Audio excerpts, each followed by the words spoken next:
지난주에 보았던 내용이 무엇이었습니까? 우리 예수님 재림하실 때 알곡된 성도는 들림 받는다. 이 땅에 성도들이 사는 목적이 뭐냐면은 알곡으로 변화되어 거룩한 주님의 신부로 단정하는 것이 우리가 이 땅에 사는 목적이라는 사실을 한순간도 잊지 말라는 것이 지난주 핵심의 메시지였습니다. 우리가 살아가는 목적, 신앙의 목적을 한순간도 잊지 않는 것을 다른 말로 영적으로 깨어있다. 이게 영적으로 깨어있는 겁니다. 내 신랑이 누군지를 모르면 안 되죠. 여러분도 아무한테나 신랑 부르면 안 되잖아요. 이게 우리가 영적으로 가늠하지 않기 위해서 깨어있는 것이 바로 신앙의 목적입니다. 그래서 알곡이 되는 것, 알곡으로 빚어지는 비결이 뭐냐? 뭐죠? 신랑을 사랑하는 거죠. 알곡으로 빚어지는 비결, 신앙의 성경의 핵심 내용이 뭐냐? 예수를, 하나님을, 그것도 마음을 다하여 사랑하는 거다. 그래서 우리가 개인적으로 하나님과의 사랑의 표현은 뭐죠? 기도와 말씀과 이 찬양을 통해서 계속 주님과 함께 사랑을 나누면은 우리 하나님의 성령의 감동으로 우리 안에 점점 생명수가 흘러 들어오게 되니까 우리가 천국을 누리게 되고, 그러면서 주님을 닮아가게 되는 거죠. 그래서 사랑이 되어지고 하나님의 말씀에 순종이 되어지는 생명의 성령의 법을 살게 되는 것입니다. 그러나 우리가 구원받은 성도를 할지라도 자칫하면, 우리 안에 육신의 본성이 너무나 강하기 때문에 자칫하면은 세상을 사랑하고 세상과 간음할 수 있기 때문에, 그래서 점점 영적으로 병들어 가다가 죽을 수가 있기 때문에, 죽정이가 될 수 있기 때문에 성경에서 계속 우리로 하여금 신앙의 목적을 잃지 않게 하시려고 하나님을 사랑하라 사랑하라 수천 번 수백 번 수만 번 적다 보니까, 똑같은 말씀을 이렇게 적다 보니까 성경책이 두꺼워진 거예요. 그러니까 성경책을 한 말씀으로 요약하라. 하나님을 전심으로 사랑하라. 어떻게 해야 사랑하죠? 십자가를 계속 묵상하시면은, 나를 위해 죽으신 그 십자가를 붙들고 기도하면은 어느 순간 그 사랑이 본물처럼 내 안에 흘러 들어왔어. 내가 깨어지는 거예요. 이게 회개입니다. 할렐루야. 우리가 주님의 그 십자가의 사랑을 알 때 사랑이 되는 거죠. 생으로 사랑이 됩니까? 늘 기도가 뭐죠? 하나님 더 주님의 그 생명의 사랑을 좀 깊이를, 넓이를, 높이를 알게 하여 주셔서 내가 전심으로 주님을 사랑하는 알곡 되게 하여 주시옵소서. 다시 말합니다. 알곡이 되는 비결이 뭐라고요? 전심으로 사랑하는. 그래서 요한복음 14장 23절 말씀에 나를 사랑하면 내 말을 지키리니 내 아버지께서 그를 사랑하실 것이요 우리가 그에게로 가서 거처를 그와 함께 하리라. 내가 주님을 사랑하면은 우리 아버지가 아들을 사랑하는 나를 너무 사랑하셔서 성부 하나님, 성자 예수님, 성령 하나님이 내 안에 들어오셔서 나와 함께 뭐 한다고요? 거처를 삼아서 내 몸을 성전 삼아서 성령 안에, 하나님 안에 있는 모든 복을 누리게 한다는 거예요. 그러니 누구 좋아하라고 사랑하라는 거예요? 나 좋아하라고 사랑하는 거예요. 자, 오늘 근데 본문은 뭐냐면은 이 사랑을 끝까지 거부하는 자에게 임하는 포도송이 심판, 처참한 심판이 기다리고 있다라는 내용입니다. 그래서 오늘 본문의 말씀은 뭐냐면은, 알곡 성도는 이렇게 들림 받지만 이 하나님을 사랑을 끝까지 거부한 악인과 쭉정이 갈아지는 포도 접털의 심판을 받는다. 이게 이제 포도송이 심판이에요. 그러니까 하나님을 사랑하는 알곡 심판과 하나님 사랑을 거부하는 포도 접털 심판 외에 중간은 없다. 천국과 지옥의 중간에 연옥은 없다. 그래서 우리 성도님들은 모두가 알곡이 되어서 다 천국 곳간에 들어가게 되시기를 간절히 바라고 그렇게 될 줄 믿습니다. 아멘. 자, 17절 말씀 읽겠습니다. 또 다른 천사가 하늘에 있는 성전에서 나오는데 역시 예리한 낯을 가졌더라. 여러분, 알곡은 누가 출수하셨어요? 우리 예수님이 직접 취소하셨습니다. 그런데 오니까 가라지, 이 포도송이 심판은 누가 심판하죠? 다른 천사가, 급이 다르죠. 천사가 심판을 합니다. 우리 예수님께서 직접 알곡을 추수하시는 이유가 뭘까? 재림하시는 예수님의 모든 관심은 어디에 있기 때문에?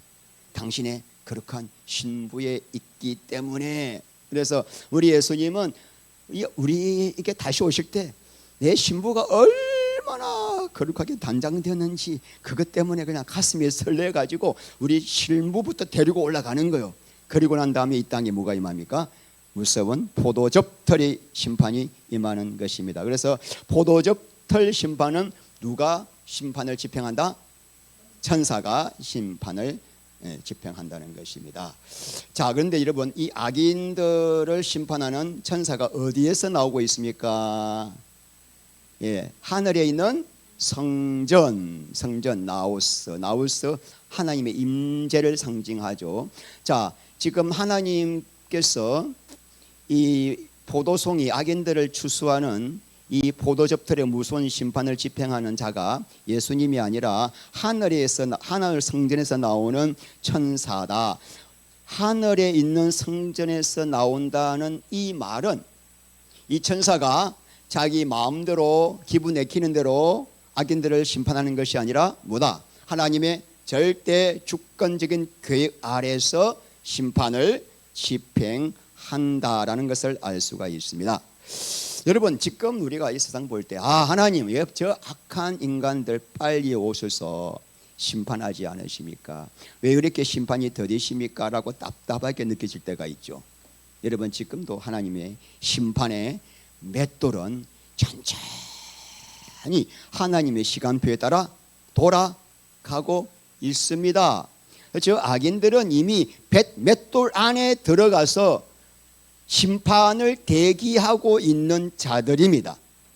그런데 드디어 때가 되면 이 심판의 맷돌에 완전히 악인들이 갈리어서 엇겨져서 가루가 되어 나온다는 것이 오늘 본문의 말씀입니다.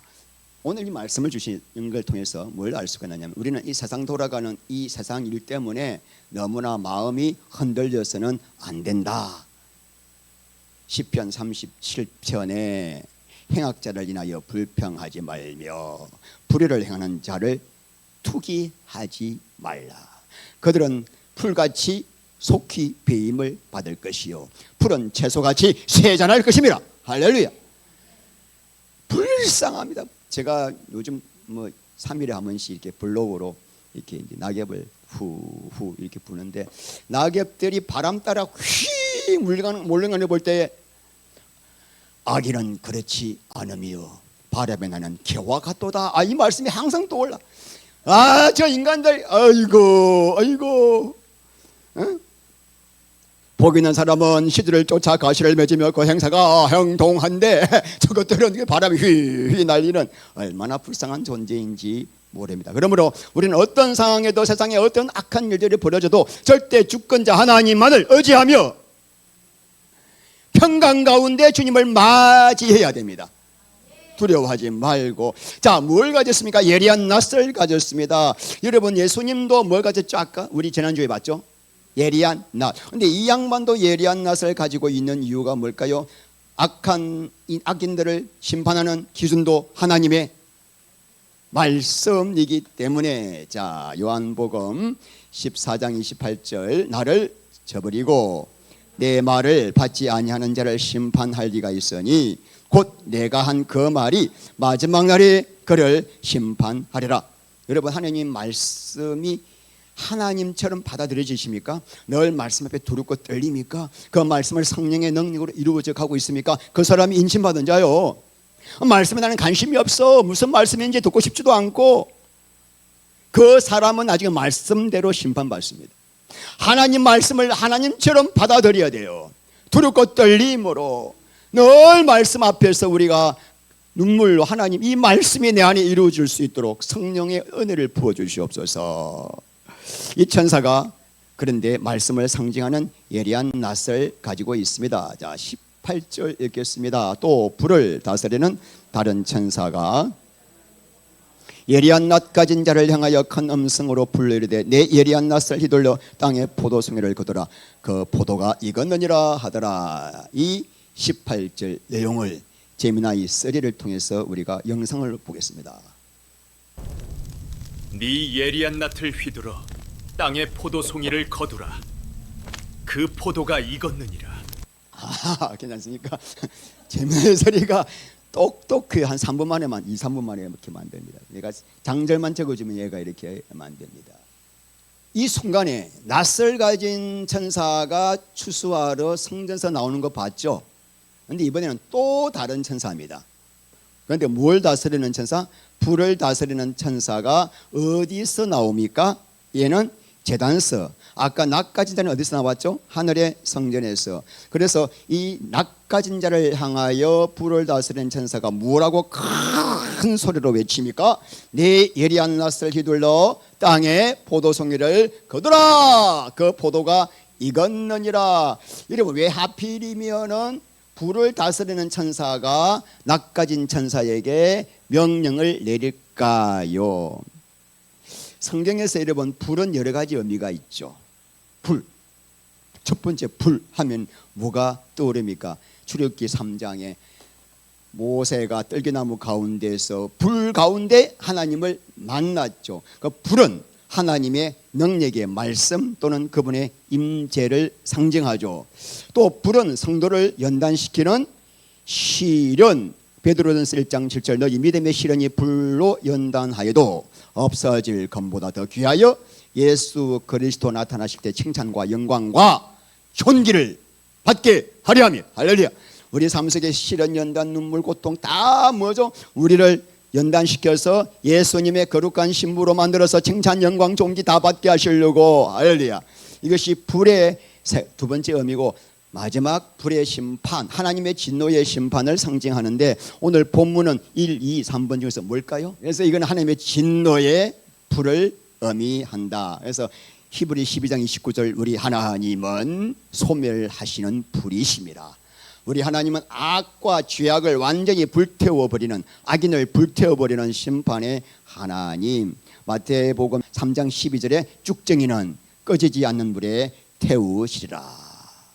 계시록 20장 15절 말씀에 누구든지 생명책에 기록되지 않는 자는 불과 유황못에 던져지리라. 심판을 상징하고 있습니다. 자, 그래서 여러분, 이 불을 다스리는 천사란 뭐죠? 하나님 명령을 받아 이 악한 세상 악인들에게 심판을 집행하는 천사인데, 계시록 16장 5절 봅니다. 5절 내가 들으니 물을 차지한 천사가 이르되 전에도 계셨고 지금도 계신 거룩한 신이요 이렇게 심판하시니 어르시다. 여러분, 다른 천사들이 직접 물 속에다가 막 그 대접을 쏟는데 물을 차지한 천사, 물을 관장하는, 물을 주관하는 천사, 불을 주관하는 천사, 다 다른 영역이죠. 그러니까 심판을 할 때 바다와 강물과 비로서 물로서 세상을 심판할 때 관장하는 천사. 이 양반은 뭐하는 천사?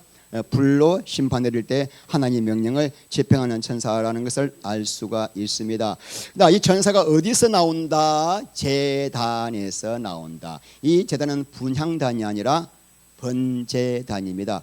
여러분, 우리가 계시록을 공부하시면서 번제단을 어디서 보았는지 기억을 하시는 분에게는 제가 상품권 드리겠습니다. 어디서 보셨는지. 요한계시록 6장 9절 시작.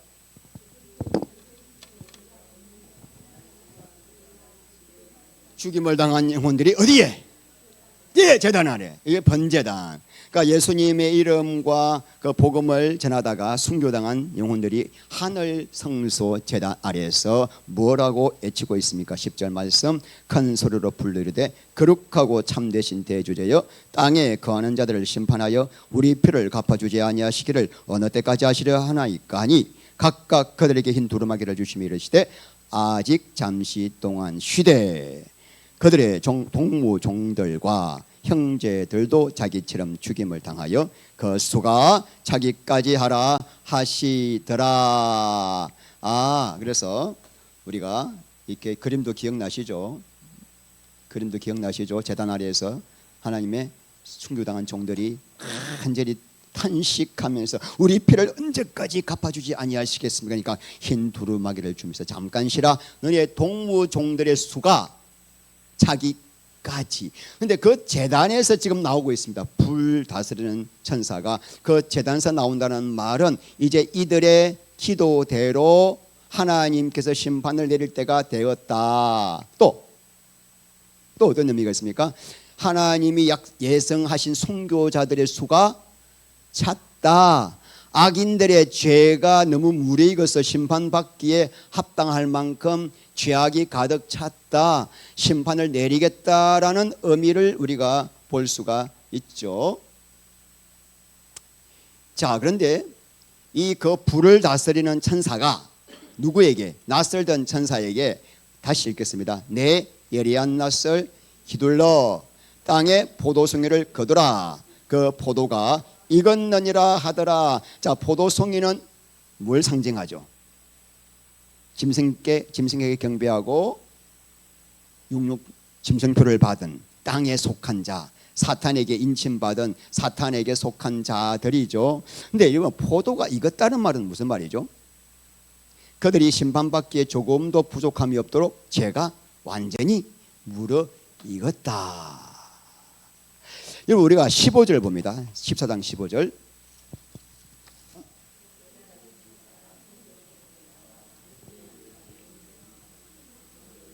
당신의 낯을 휘둘러 거두소서. 다 익어. 자, 익어 거둘 때가 되었다. 자, 이때 이거는 헬라어로 크세라이노예요. 크세라이노. 이거는 익다란 뜻보다는 말라 비틀어지다, 완전히 시들다, 이런 뜻이에요. 근데 오늘 이 본문의 포도가 익었느니라는 뭐냐면은 아크마존데 최고의 절정에 달하다. 완전히 다른 뜻이죠. 완전히 무르익다, 한창이다. 그러니까 우리나라 성경은 익었다라는 똑같은 단어로 표시했지만 헬라어는 전혀 반대의 단어를 사용하고 있는 이유가 뭘까요? 여러분, 우리가 보리나 배 같은 곡식은 완전히 익으면은 어떻게 되죠? 누렇게 변하고 수분이 빠져서 건조해집니다. 그래야 창고에 수분이 빠졌으니까 보관할 수가 있습니다. 이것이 영적으로는 어떤 의미가 있을까? 우리가 예수 믿고 난 다음이라도 여전히 우리 안에, 내 안에 세상에 썩은 물이 가득 차 있었어. 그래서 마귀가 조금만 건드려도 우리는 탁탁 넘어지고 시험 들고 미혹이 되는데, 하나님이 예수를 믿고 난 다음에 그 사람을 어디로 보내요? 광야로 보내서 광야의 연단, 광야의 시련, 광야의 양육을 받으면서 그 시련을 통해서 우리 안에 있는 이 악한 세상의 더러운 물들이 조금씩 빠져나가다가 이제 드디어 세상에 대하여, 죄에 대하여 죽은 자가 되어 마귀가 이제는 그 어떤 것으로 여러분을 미혹해도 흔들리지 않는 상태, 알곡이 된 상태. 사탄이 건들 게 없어요. 바짝 말라가지고 이 세상의 수분들이, 썩은 물들이, 세상의 물들이 완전히 빠져가지고 더 이상 마귀가 건들 수 없는 상태를 알곡이 되었다. 여러분 앞에 마귀가 네롱 하고 보이면은 넘어가려는 게 있어요, 없어요? 지금 네롱 있어요? 없죠. 알곡이 알고 그러면 근데 이것만 보이면 내가 넘어가거나 아직 썩은 물이 많이 남아 있는 거죠. 자, 포도는 어때요? 포도는 언제 수확합니까? 수분이 가득 차서 탱글 익어가지고 부풀어 올랐을 때 수확을 합니다. 이게 무슨 의미죠, 여러분? 깊은 의미가 있습니다. 예수님 언제 재림하시죠? 죄인들의 죄악이 무르익을도록 익어서 완전히 충만할 때 하나님의 진노의 심판을 받아 그들이 유황불모 지옥에서 영원히 고통받기에 조금도 부족함이 없도록 악이 완전히 무르익을 때 예수 오신다는 말이에요. 와, 무섭죠, 여러분. 나 정말 이 설교 주면서 너무 두려워요. 와, 세상에 그 어떻게 유황불못에 넣을 수 있습니까? 그래서 내가 기다리고 있는 거야. 여러분, 창세기 15장에서 하나님께서 아브라함에게 내가 가나안 땅을 주시겠다고 약속하신 다음에도 바로 주지 않습니다. 그리고 언제 주시죠?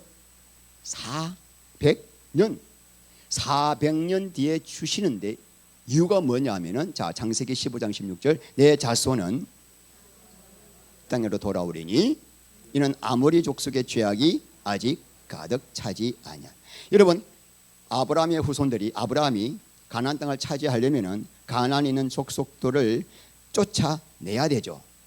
쫓아낼 만큼 그들이 아직까지 죄악이 가득 차지 않았다.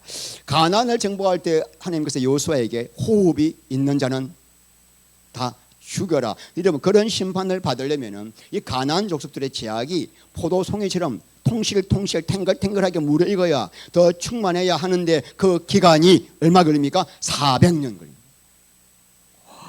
그러니까 심판을 받을 악인은 하나님이 더 악의 길로 가도록 두신다는 거예요. 자, 계시록 22장 11절, 불의를 행하는 자는 그대로 불의를 행하고 더러운 자는 그대로 더럽고 어려운 자는 그대로 행하고.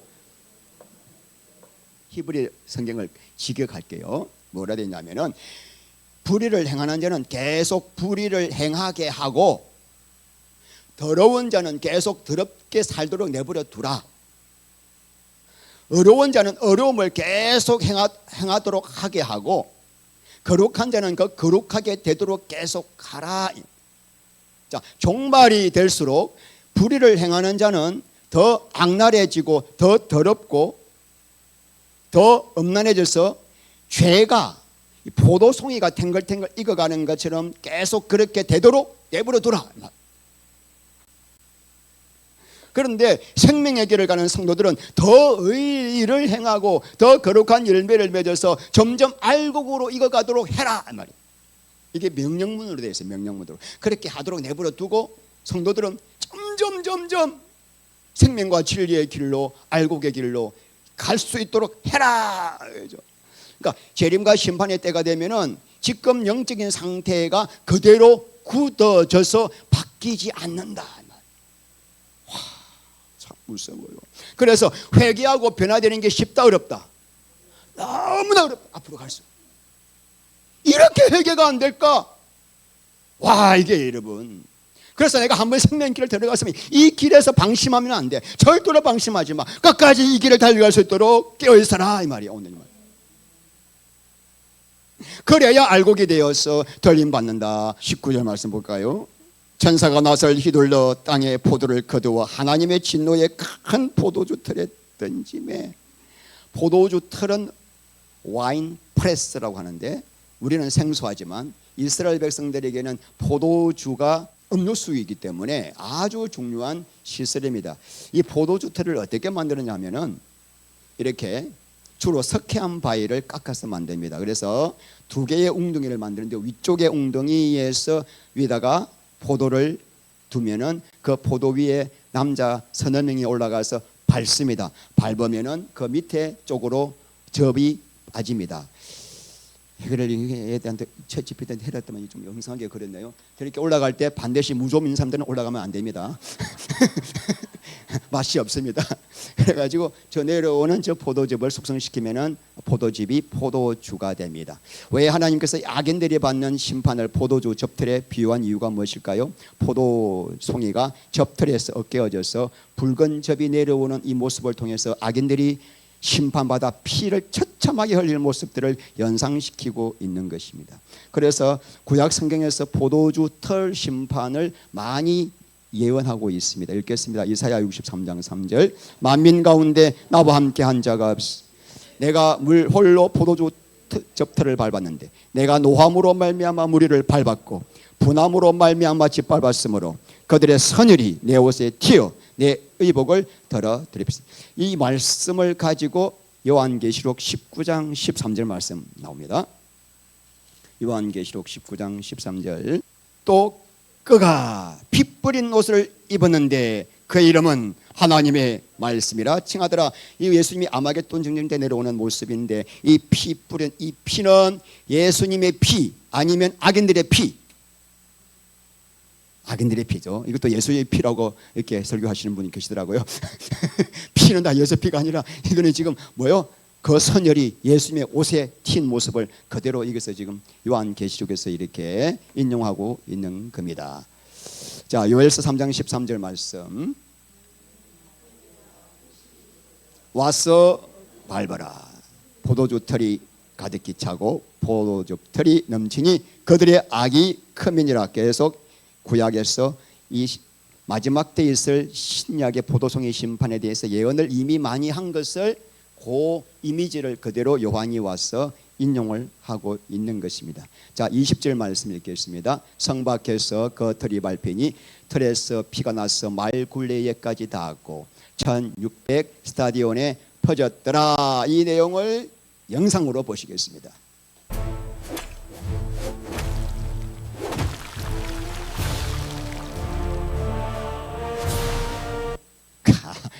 잘합니까? 이가 재미나 이가.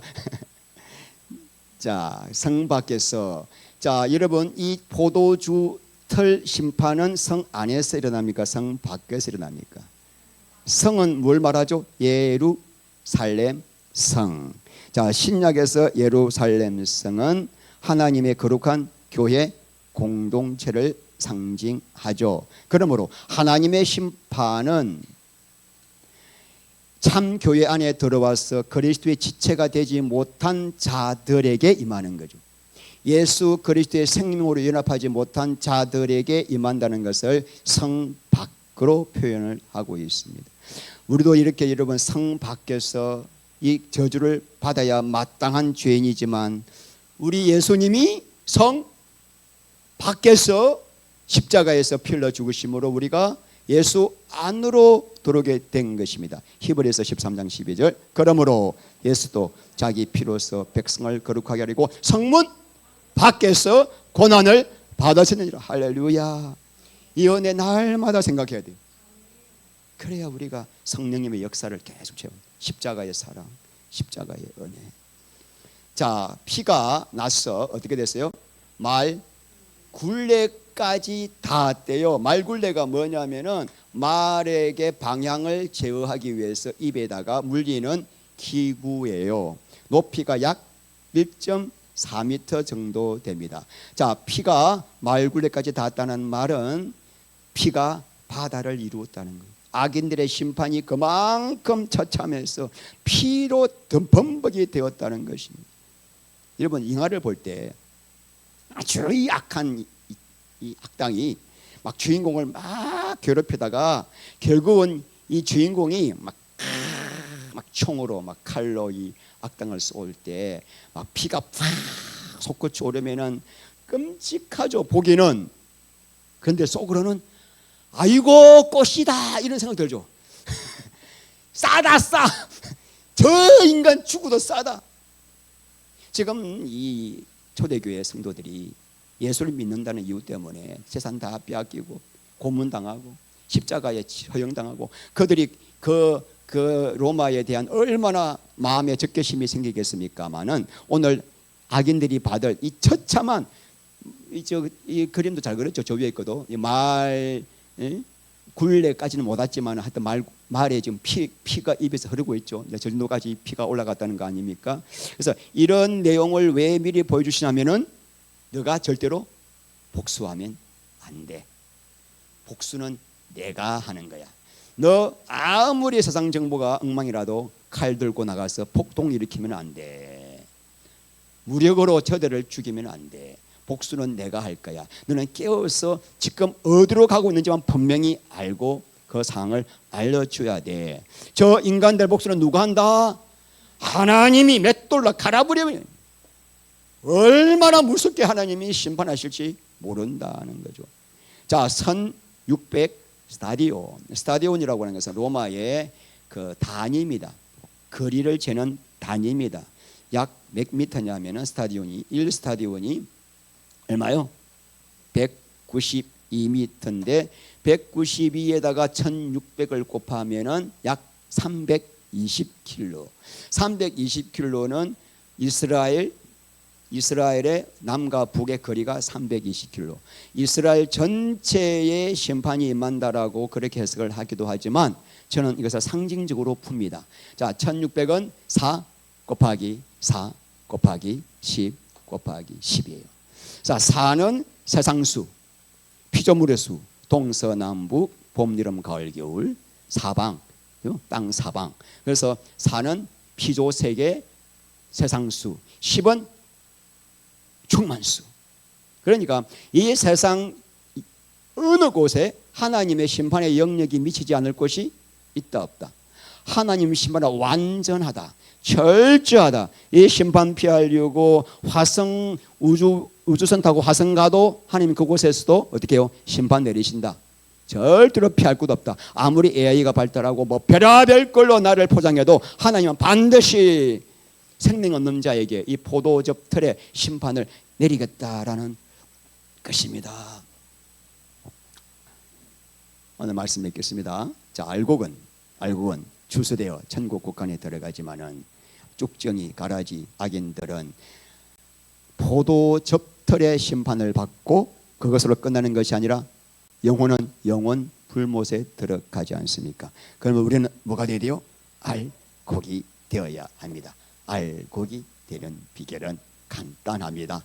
예수님을 사랑하는 거예요. 사랑하면 아버지께서 그를 사랑하실 것이요, 우리가 그에게 가서 거처를 함께 할 것이다. 근데 사람은 눈에도 보이는데 여러분, 많은 성도들이 질문해요. 안 보이는 하나님을 어떻게 사랑할 수 있나요?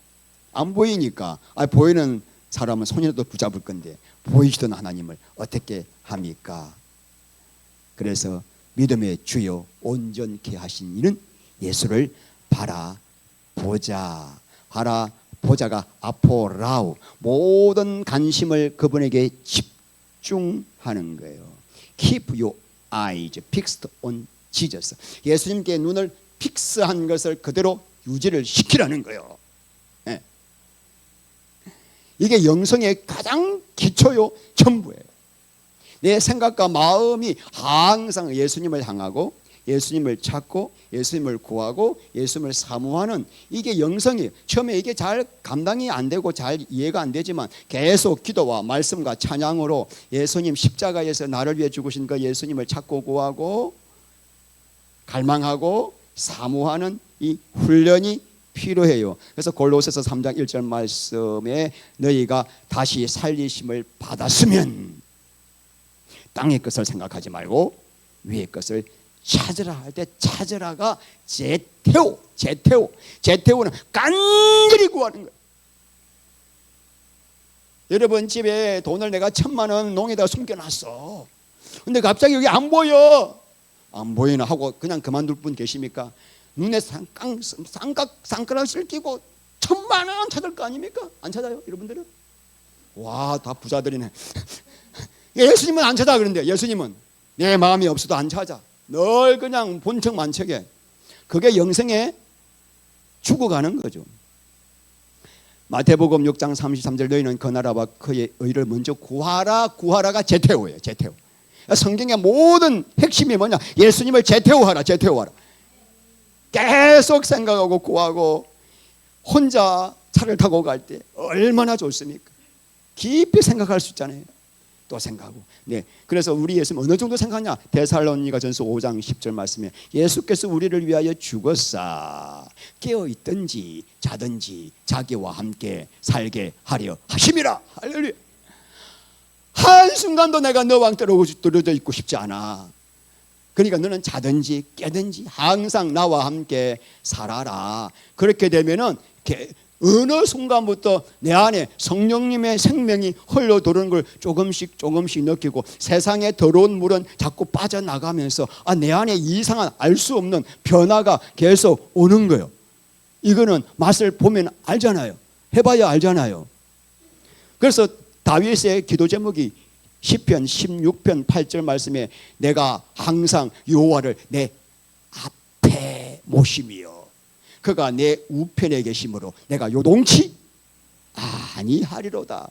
그러니까 이 다윗에서 항상 우리 하나님이 내 앞에, 왜냐? 성령님이 너희 곁에 계시고 너희 안에 계신다는, 성령님이 왜 그러시는가? 우리와 함께 항상 사시려고. 그래서 이 다윗이 살 목적이 항상 주님을 내 앞에 모시고 살지 않았습니까? 오늘 결론의 핵심은 뭐죠? 사랑하는 비결은 생각하는, 사모하는 거예요. 고린도전서 6장 17절 말씀 보면은 주와 합하는 자는 한 영이니라. 주와 합하다가 콜라우예요. 콜라우. 본드로 붙여서 다시는 떨어지지 않게 하다는 거예요. 이게 바로 요한복음 15장 말씀에 포도나무에 가지가 붙어 있는 것이고 내 사랑 안에 거하라는 이 말이 주와 합한다는 말이구나. 주님을 계속 생각하고 구하고 사모하고 연합되기를 사모하면서 기도하면은 이것이 주와 합하는 거게 되는 거고, 이것이 바로 한 영이구나. 주님과 완전히 연합을 이루는 방법이구나. 주와 합하는 자는 한 영이니라. 내 영과 그분의 영이 완전히 하나가 된다는 거예요. 한 영. 이것이 우리의 신앙의 목표 아니겠습니까? 다른 어떤 오늘 계시록 뭐 어떤 거 다 잊어먹어도 좋아요. 그잖아요. 이거 몰라도 돼. 사실 우리는 심판 안 받을 거니까. 아멘. 주님을 사랑 안에서 우리는 이 길을 가야 됩니다. 이런 말씀을 들을 때 귀가 번쩍 뜨이고 맞아 이런 분은 앞으로 가망성이 있지만은 이게 뭔 말인지 소귀에 위독경처럼 들리는 분은 오늘 가슴을 찢고 회개해야 돼요. 이게 뭔 이야기인지 모르겠다. 아무래도 텔레비 드라마가 더 재미있지 뭐, 이런 사람은 쭉정이가 될 가능성이 많기 때문에 오늘 말씀을 붙들고 기도하셔야 됩니다. 아멘. 따라합시다. 시편 42편 1절. 사슴이 시냇물을 찾기에 갈급함 같이 내 영혼이 주를 찾기에 갈급하나이다. 할렐루야. 우리의 매일매일 삶 속에 이런 삶을 살 때 우리는 저절로 알고게 되고 우리 예수님이 칭찬과 영광과 존귀를 주시려고 속히 오실 줄 믿습니다. 기도합니다. 우리 하나님 감사합니다. 사랑하는 성도님들, 예수밖에 없습니다. 신앙의 목적은 예수 한 분만을 사모하는 것입니다. 예수님 안에 모든 하나님의 비밀과 보화가 다 들어 있습니다. 날마다 재태워 하나님 하늘 것을 찾고 구하게 하여 예수님이 우리 안에 모든 심령과 생각을 다 채워주셔서 하늘 영광 누리게 하시고 사탄 마귀 근세 파괴하시고 주의 영광 이루게 하여 주시옵소서. 예수님 이름으로 기도합니다. 아멘.